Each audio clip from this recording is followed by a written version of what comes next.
guys. So I'm gonna go ahead and start my interview, and I'm gonna do it with my mom. So mom, for the class that I'm taking, it's family ethnicities and subcultures, and it's for my upper division class already because I'm close to finishing school, as you know. So my professor, Dr. Marin, wanted me to interview somebody, a family member. So do you give me permission to ask you some questions? Yes, of course. Okay. So tell me a little about yourself. Like, what do you like to do? Where were you raised? Your favorite food and your favorite color? Okay, well, first of all, my name is Irma Pacheco. I was born in El Paso, Texas, and I was raised in Anthony, New Mexico. So I'm a New Mexican. And What's your favorite food? And my like favorite, favorite color? my favorite food, I'm gonna say it's mole. Mole. Yes. And what's your favorite color? And my favorite color is green. Awesome. Mhm. Okay. So, what are some of your family customs and roles of members within your family? So, what are some of the customs that like you're used to? Mhm. Well, I was raised of course, in a Hispanic culture. So my parents were very strict with us. I come from a family of five, and so it was a strict environment where I was the family that I was raised. So, what do you consider like some roles for you like in the family? Like, I know first of all, my mom is like the sweetest person ever. So, Oh, I feel like if I could answer for you, like I feel like you're like your role like in the family is just like being like the genuine like nice one. Like everybody goes to my mom for like advice, and if there's like a family problem, like I feel like that's the roles that you play. Yeah. yes, that's that. Yeah, you said it. Said it the way Okay, it so is. what religious or spiritual beliefs, if any, influence your culture and family? I've always been a believer in God. So I'm gonna and being a Catholic. So Catholic. Mhm. Okay. Yes. What are your family beliefs around child rearing and discipline? So discipline. Like I said before, I was raised in a very strict environment. Even though I know you told me that I'm a nice person, so I have to go by the fact that I have my two sons, and I've always been. So do you agree with discipline? I really don't. So I've always just been very patient with them and understanding and It's just true. talk to them. My mom So, has never believed in like oh, disciplining us or like, I mean, growing up, like I was never spanked or anything. So never. I feel like we definitely, I feel like it was a good balance. It's good and bad because like you tell us like, sometimes we kind of like give attitude and stuff. So do you think that like being like disciplined is still like necessary? Like, would you still like, what do you feel like that's what you needed to do when we were younger? Like, I mean, you have to get mad at your child, at one point or another. But I just don't believe in spanking.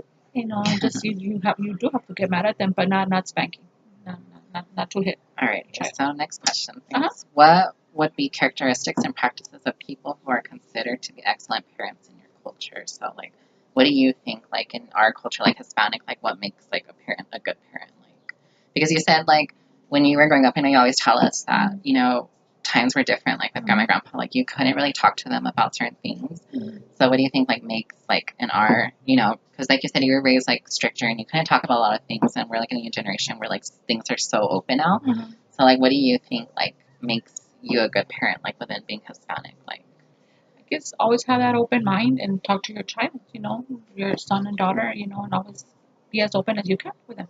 awesome, perfect. So have you ever experienced racism or prejudice? If so, what was that like for you? What happened? If not, what do you think has contributed to your not having experienced racism or prejudice? So we've experienced racism. Unfortunately, Yes. it exists. Yes. What stories do you have?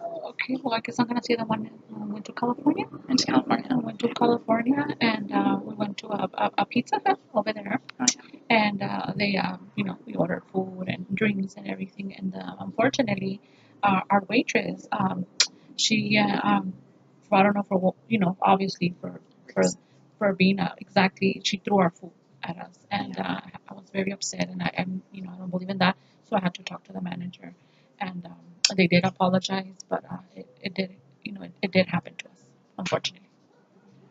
okay. Yeah, unfortunately, it exists. Sorry, there's a lot of questions. What was the most significantly racial charged event from your life that you remember, and what did you learn about yourself and the country from this event? So I guess like it's more asking, I guess like experiences that happen to us and like how it makes us feel like, I know like when we always go like higher like we went to California and stuff, and living here in El Paso or New Mexico, like it's more open, like the border and stuff. We're a border city, so I guess like those experiences that we've had like in California, and we've gone to Austin, and we've definitely been like we've had bad experiences, unfortunately, Yes, especially yeah. recently with like the new Mhm. president and stuff. So I guess like how you would say, like my mom always says that like coming back to like El Paso, like with your people, it definitely makes you realize like the different worlds. You know what I mean? Like the different parts of the world where you go to. So Yes. would you agree that like yeah, like you know you learn from those experiences, and when you come home to like El Paso or Cruces, like it's more genuine and you're with your people. Yes, that's you know, there's more Mexicans over here, and you know, you just you feel more comfortable and more I guess you could say more safe than in other states or that we've Okay, gone to. so thank you. The next question I'm going to talk about diversity. So diversity is obviously, you know, being open to different cultures and races and genders. So what would you want future generations to know about diversity? So I know it's you know we're opening a little bit because I'm you know openly gay, Mhm. and so what do you want to talk about? Like what do you want like future generations? Like what do you hope to see like for diversity?